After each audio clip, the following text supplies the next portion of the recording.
स्वाध्याय प्रणेते पूजनीय पांडुरंग शास्त्री आठवले यांच्या जीवनावरील सत्याधिष्ठित कादंबरी देह झाला चंदनाचा. लेखक राजेंद्र खेर. भाग पहिला. मायभूमीची साद. प्रभातकाळच्या प्रसन्न प्रहरी टोकियोच्या विमानतळावर सूर्याची सुवर्णरंगी किरण नुकतीच खेळायला लागली होती. त्यामुळे विमानतळ हसल्यासारखं भासत होता. भर वेगाने येणाऱ्या विविध रंगी मोटारगाड्या विमानतळावर येऊन थांबत होत्या. त्या मोटारीतून येणाऱ्या प्रवाशांची गर्दी हळूहळू वाढत होती. ऐन प्रातःकाळी असणारा उत्साह त्यांच्या हालचालींमधून जाणवत होता.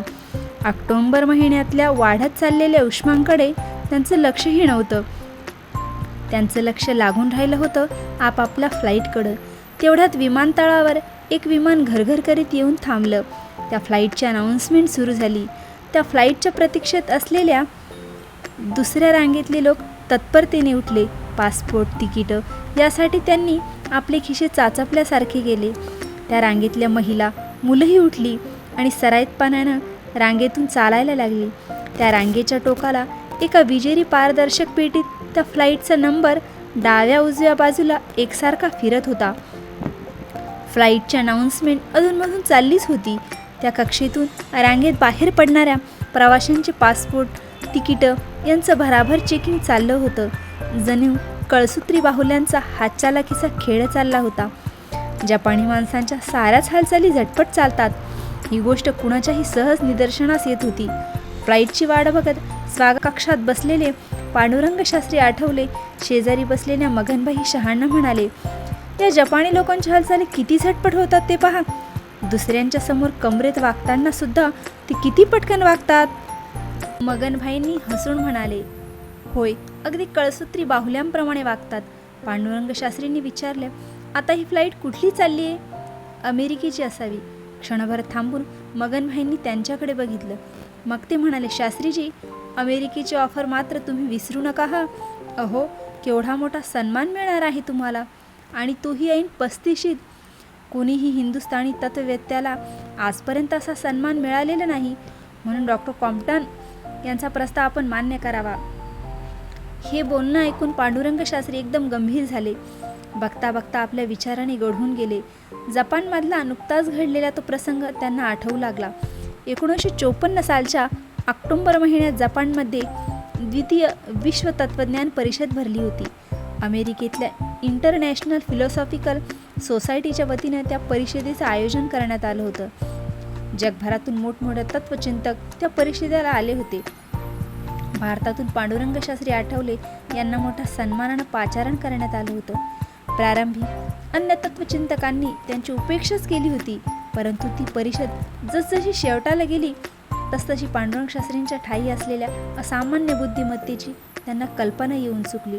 कारण त्या चर्चेत त्या तत्त्वचिंतकांनी श्रीकृष्णाबद्दल घेतलेले सारे आक्षेप त्यांनी खोडून काढले होते.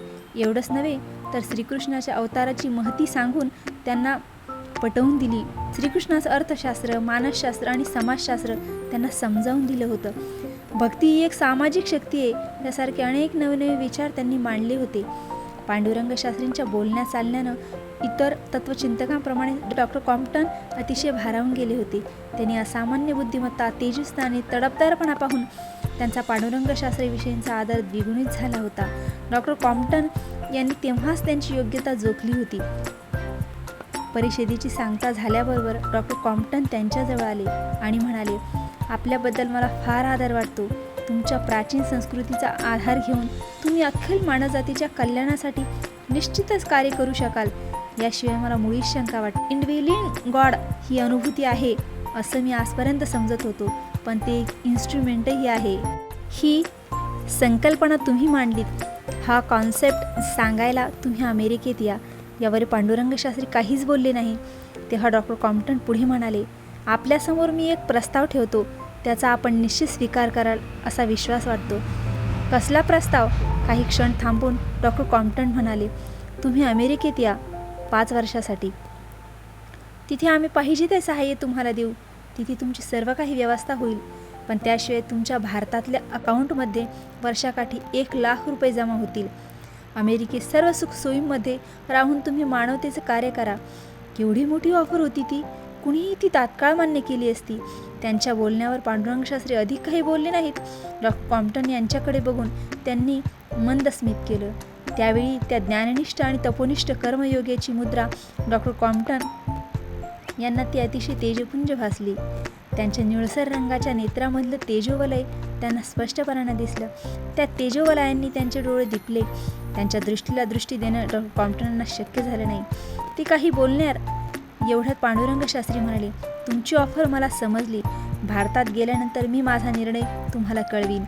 मगनभाईंच्या बोलण्यामुळे हा सारा प्रसंग पांडुरंग शास्त्रींना आठवला. मगनभाईंनी पुन्हा एकदा त्यांना ती ऑफर स्वीकारायला सांगितली होतं. त्यांच्या ठिकाणी दुसरा कुणीही असता तरी त्याने तसाच सल्ला दिला असता. एवढंच काय, पांडुरंग शास्त्रींचे परमपूज्य पिताजी वैजनाथ शास्त्री जरी तिथे असते तरी त्यांनी आपल्या प्रिय पुत्राला तेच सांगितलं असतं. ते म्हणाले असते, पांडुरंगा, तुला मी विद्याविभूषित केलं, सुसंस्कृत केलं, समाजाला त्याचा उपयोग व्हावा म्हणून हे ज्ञान मी तुला दिलं ना. तू प्रवचन करून समाजोन्नती घडवून एवढीच माझी अपेक्षा होती. पण हे निमंत्रण भलतंच मोठं आहे. आपली महान संस्कृती जगात नेण्याची संधी तुला मिळाली आहे. खरोखर तू त्यामुळे महान कार्य करू शकशील. अर्थात हा उपदेश करायला त्यांचे वडील वैजनाथ शास्त्री आता इहलोकी थोडेच होते. 1952 सालीच ते परलोकी निघून गेले होते. त्यामुळे योग्य सल्ला द्यायला जवळच कोणीच नव्हतं. त्यांनाच निर्णय घ्यावा लागणार होता. त्याच वेळी कुठल्या तरी अनाऊन्समुळे त्यांची तंद्री भंग पावली. पांडुरंग शास्त्रींनी सहजगत्या बाजूला बघितलं. तिथल्या एका भिंतीवर टांगलेल्या पोस्टरनं त्यांचं लक्ष वेधून घेतलं. त्या पोस्टरवर सारी मानवजात त्यांच्या घरादारांसह उद्ध्वस्त झालेली दिसत होती. त्या उद्ध्वस्त दृश्यात सागर, नद्या, वृक्ष स्पष्टपणाने दिसत होते. त्या वृक्षांमधून निळाशार आकाशमार्गाने येणारा स्वच्छ सूर्यप्रकाश परिवर्तित होत होता. त्या पोस्टरवर शिरोभागी लिहिलं होतं, आम्हाला आता पुन्हा हिरोशिमा नकोय. नो मोर हिरोशिमा. आम्हाला शांतता हवी आहे. त्या दृश्याकडे बघून पांडुरंग शास्त्रींचं मन थरारलं, अंतःकरण कळवळलं.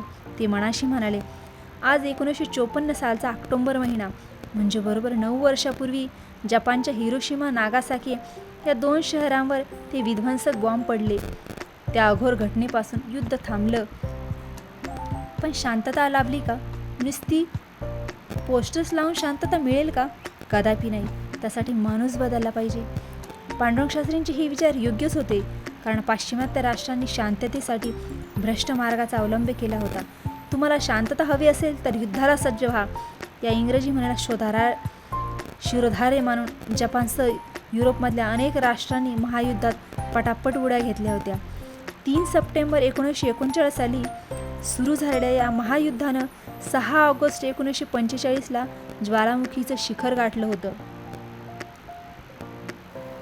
त्या दिवशी हिरोशिमावर पहिला अणुबॉम्ब पडला होता. पाठोपाठ 9 ऑगस्टला नागासाकी या शहरावर दुसरा अणुबॉम्ब पडला होता. जपानमधल्या या 2 शहरातील सारी मानवजातच कोलमडून पडली होती. दुसरं महायुद्ध तेव्हा संपुष्टात आलं होतं. शांती मिळवण्यासाठी युद्धात उड्या टाकणाऱ्या राष्ट्रांना शांतता लाभली होती खरी, परंतु ती स्मशान शांतता होती. विकलांग झालेली मानवता अशी पोस्टरच्या रूपाने ठिकठिकाणी बघायला मिळत होती. त्या पोस्टर्सकडे बघत असताना पांडुरंग शास्त्रींचे नेत्र चमकायला लागले. एवढ्यात अनाऊन्समेंट सुरू झाली. Flight number. त्या रांगेतली सारी माणसं ताडकन उठली. मगनभाई आदवीने पांडुरंग शास्त्रींना म्हणाले, शास्त्रीजी, आपलीच फ्लाईट. हातातले ॲटेशी घेऊन पांडुरंग शास्त्री उठले आणि मगनभाईंबरोबर निघाले. रिसर्च चेकिंग होऊन सारी मंडळी भराभरा बाहेर पडली आणि लांबरुंद बसमध्ये जाऊन बसली. एखाद्या चित्रात चितारल्यासारखी ती बस शोभिवंत दिसत होती. सारा परिसर एखाद्या सराईत चित्रकाराने चितारल्यासारखा भासत होता. सभोवतालची रंगीबेरंगी वृक्षराजी आणि त्या वृक्षांवर विसावलेल्या विविध रंगी वेली वल्लरी यांची एक सुशोभित छानदार फ्रेम तयार झाली होती. इतस्तः विभागून उभी असलेली विमानं ही मानसरोवरावर माना उंचावून मुक्तपणाने विहार करणाऱ्या राजहंसासारखी दिसत होती. काही क्षणातच ती प्रवासी बस एका विमानतळाजवळ जाऊन थांबली. प्रवासी मंडळी विमानाची शिडी चढून जाऊ लागली. विमानात प्रवेश करणाऱ्या प्रत्येक प्रवाशांचं हवाई सुंदरीनं मान किंचित झुकवून स्वागत केलं. सारे प्रवासी स्थानापन्न झाले. पांडुरंग शास्त्री आणि मगनभाई हे आपापल्या स्थानावर जाऊन बसले. प्रवाशांची आपापसात कुजबूज सुरू झाली. कुणीतरी खिडकीतून दूरवर बघत होतं. ते पांढरं पांघरून घातलेलं विमान आहे ना, ते रशियाचं विमान आहे. शेजारच्या माणसाने विचारलं, ते तिथे कशासाठी मांडून ठेवलंय? पहिल्या माणसाने माहिती पुरवली, ते विमान इथे मुद्दाम उतरवण्यात आलं होतं. ते रशियाचं हेरगिरी करणारं विमान होतं. युद्ध संपलं तरी अजून हेरगिरी चाललीच आहे का? होय, जपानचं आणि रशियाचं अजून सख्य थोडंच झालंय. पांडुरंग शास्त्री मनात म्हणाले, झालं ना आता एवढं जागतिक युद्ध, मारली ना लाखो माणसं, मग आता पुन्हा ही हेरगिरी कशासाठी? माणूस आपल्या अंतःकरणात शिरून शांतीचा शोध केव्हा घेणार आहे कुणास ठाऊक. पांडुरंग शास्त्रींनी काचेच्या गोल खिडकीतून बाहेरच्या बाजूला दृष्टी टाकली. तिथूनच रशियाचं हेरगिरी करणारं ते विमान राजहंसाच्या कळपात घुसलेल्या एखाद्या बगळ्याप्रमाणे स्पष्ट दिसत होतं. एवढ्यात विमानाच्या यंत्राची घरघर सुरू झाली. पंखे फिरायला लागले. काही क्षणातच विमानानं आकाशात झेप घेतली. टोकियोचा विमानतळ दिसेनासा झाला. पांडुरंग शास्त्री खिडकीबाहेर बघत होते. सूर्य आता पूर्व दिशेने बराच वर आला होता. सारा आसमंत प्रकाशमान झालं होतं. दूरवर दिसणारं क्षितिजही झगमगीत झालेलं दिसत होतं. विमान आता 40,000 फुटांवर गेलं होतं. खालच्या बाजूला ढगांचा पांढरा शुभ्र गालिचा पसरलेला दिसत होता. त्या गालिच्याला लावलेली सूर्यकिरणांची झालर चकाकत होती. माणूस उंचावर गेला म्हणजे त्यांचं क्षितिजही रुंदावतं. पूर्व काळातील ऋषीमुनी उंच डोंगरावर बसून विराजमान असात यासाठी तपश्चर्या करीत असावेत, असा विचार पांडुरंग शास्त्रींच्या मनात आला. उंचावर गेले म्हणजे उच्च उन्नत विचार माणसाच्या मनात येत असावेत, असंही त्यांना वाटून गेलं. त्यांच्याही मनात विचारांचं द्वंद्व सुरू झालं. मी कोण आहे? कशासाठी मी या जगात आलो? गेल्या 5 पिढ्यांपासून माझ्या घराण्याची कोणती शिकवण आहे? मग आता मानवाच्या उत्थानाचं कार्य सुरू करायला नको का? या कार्यात उडी घेण्यापूर्वीच केवढा मोठा आधार अवचित समोर आलाय. परमेश्वरानंच तशी योजना केली असेल का? केची ही ऑफर स्वीकारायची का? डॉक्टर कॉम्प्टन यांच्या भारी प्रस्तावावर त्यांचं चिंतन चालू होतं. त्यांनी दिलेली ऑफर स्वीकारली असती तर त्यांचा फार मोठा सन्मान होणार होता. अमेरिकेत स्टेट गेस्ट म्हणून सुखानं राहता आलं असतं. गाठीशी चांगल्यापैकी पैका जमला असता. या ऐहिक सुविधांबरोबरच एक महान तत्वचिंतक म्हणून सर्वदूर नावलौकिकही झाला असता. मग जगभरातल्या तत्वचिंतकांबरोबर सन्मानानं हिंडता फिरता आलं असतं. अनेक जागतिक परिषदांमध्ये सहभागी होता आलं असतं. वल्लभ भल्याभल्यांनी समोर माना झुकवल्या असत्या. या साऱ्या घटनांचे पडसाद भारतातही खचित उमटले असते. भारतात परतल्यानंतर अनेक मानसन्मान लाभले असते, भूषणं मिळाली असती. आणि डॉक्टर कॉम्प्टन यांची ऑफर नाकारली तर या साऱ्या सुविधांना आणि सन्मानांना ते मुकले असते. मग मुंबईत पाठशाळेत जन्मभर प्रवचनकार म्हणून त्यांना काळ कंठावा लागला असता. क्वचित प्रसंगी या पाठशाळेच्या बाहेरही त्यांचं नाव गेलं नसतं.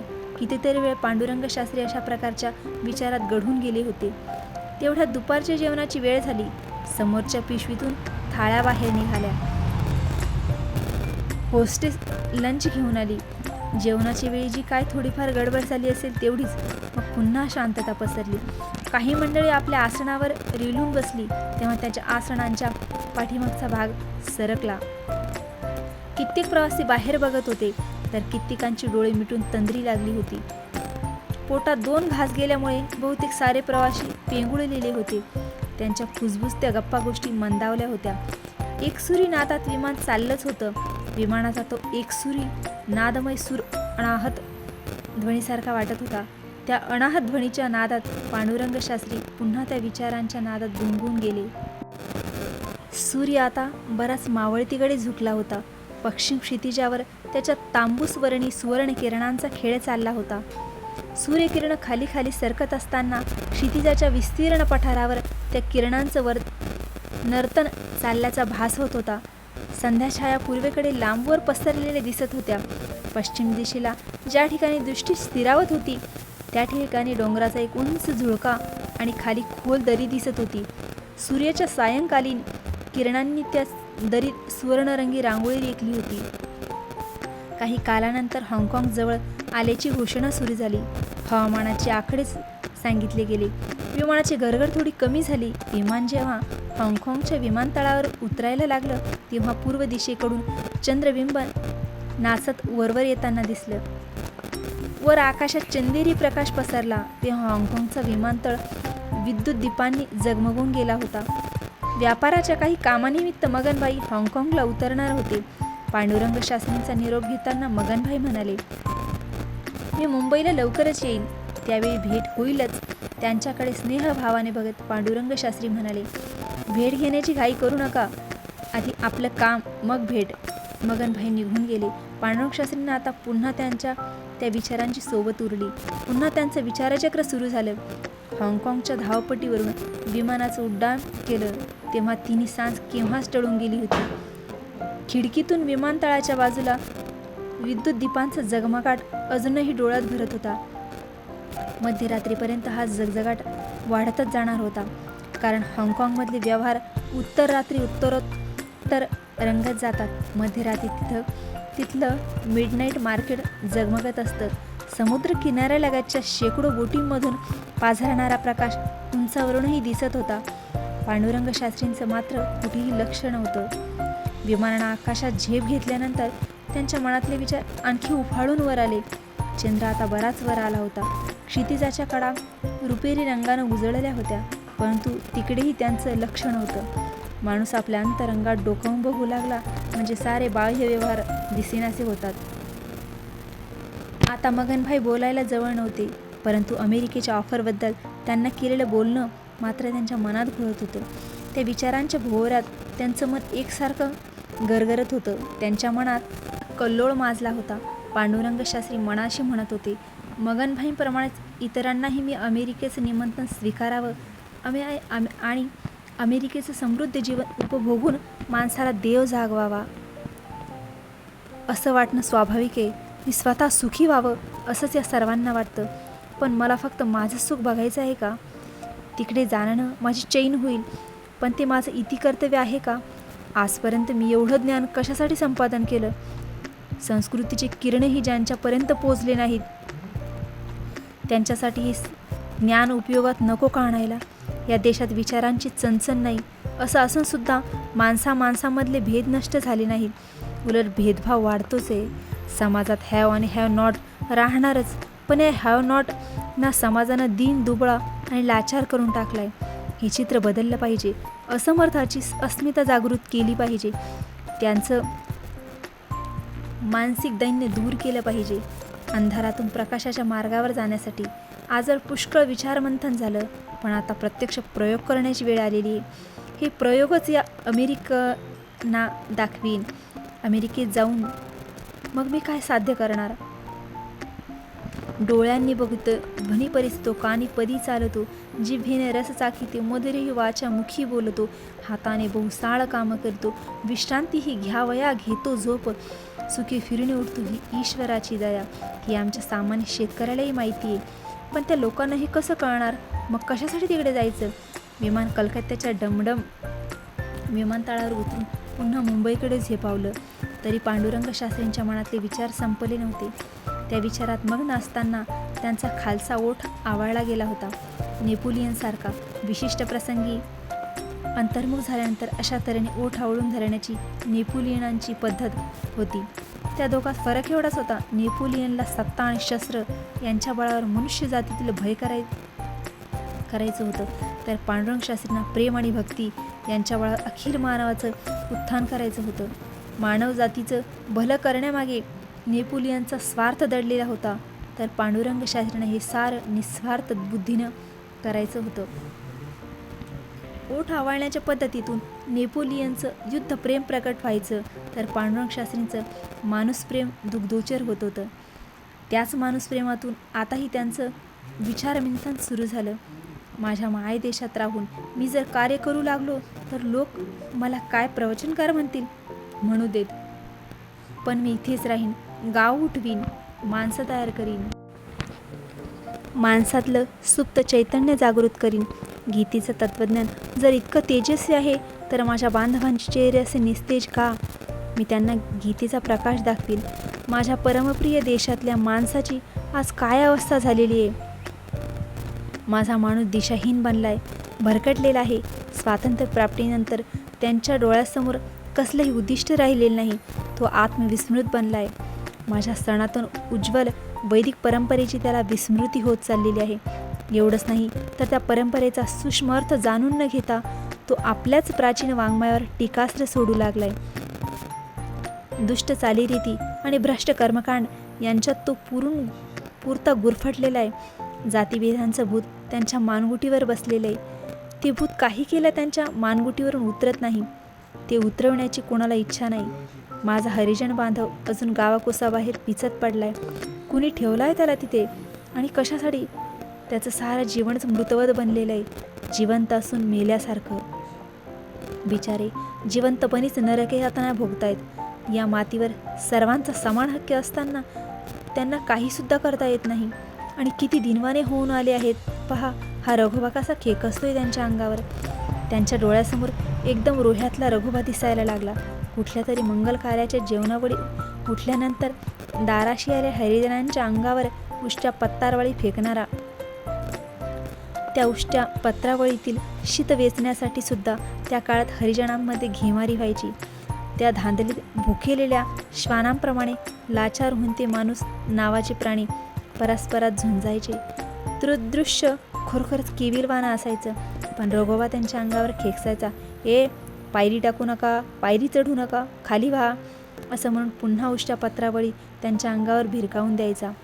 जण त्या रघुब्याला उद्देशून पांडुरंग शास्त्री मनातल्या मनात म्हणू लागले, नको रे रघुबा असा ओरडूस. अरे, ती देखील माणसंच आहेत. ज्यानं तुला घडवलं त्यांनाही घडवलंय.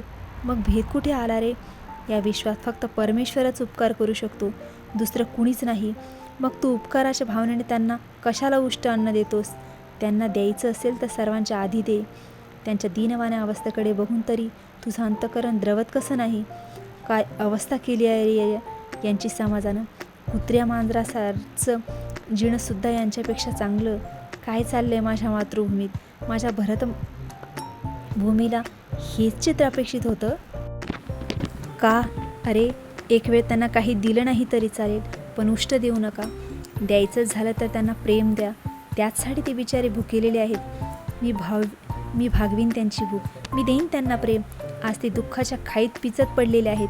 मी त्यांना प्रेमाचा हात देईन. माझ्या देशात राहून मी ते काम करीन. माझ्या मातृभूमीतील तमाम दुःखितांना आणि पीडितांना मी हात देईन. त्यांची अस्मिता जागृत करीन. एवढंच नाही तर त्यांना आत्मोन्नतीचा मार्ग दाखवीन. या प्रभू करायलाच मी वाहून घेईन. त्यासाठी हवे तेवढे कष्ट उपशीन. मात्र कुणाची मदत घेणार नाही, कुणापुढे हात पसरणार नाही. एवढं मोठं कार्य करायचंय तर तेवढंच द्रव्यही लागेल, पण ते भगवंतच वाहून घेईल. अनन्यश्चिंतयन्तो मां ये जना पर्युपासते तेषां नित्यभियुक्तानां योगक्षेम वहाम्यहम्. माझं कार्य जर खरं असेल आणि ते जर ईश्वर अर्पण बुद्धीनं केलं असेल तर त्यासाठी तो भगवंत कधीही काहीही कमी पडू देणार नाही. गीतेतलं हे वचन कदापि असत्य ठरणार नाही. अखेर या कार्यात मी केवळ माध्यम आहे. ईश्वराचंच ते कार्य आहे. माणसानंच स्वतःचा उद्धार करायचा आहे. त्यासाठी माणसांनीच माणसाची सोबत करायची आहे. त्या योगेश्वर श्रीकृष्णाचे हेच सांगितलेलं आहे. दिव्यानं दिवा लावला तरच अखिल विश्व दीपमय होऊन जाईल. नाही जाणार मी अमेरिकेत, नाही जाणार. अमेरिकेला जायचं नाही असा निर्धार जेव्हा त्यांच्या मनात स्थिरावला तेव्हा त्यांचं मन शांत झालं. यव्हाना रात्र बरीच पुढे सरकली होती. सांताक्रूझवर त्यांचं विमान उतरत होतं. खाली विद्युत दीपांच्या झगमगाटीनं मुंबईचा सारा परिसर झळाळला होता. त्या झळाळीत त्यांना झोपडपट्टीचा लांबलचक परिसर दिसायला लागला. आपल्या देशबांधवच आपल्याला बंधुत्वाच्या नात्यानं हाक मारित आहे असा स्पष्ट भास त्यांना होऊ लागला. त्यांना एकदम रोह्याची आठवण झाली. या विचारानं पांडुरंग शास्त्रींच्या डोळ्यासमोर तो पुण्यपावन परिसर दिसायला लागला. रोहा ही त्यांची जन्मभूमी त्यांना साद घालत होती.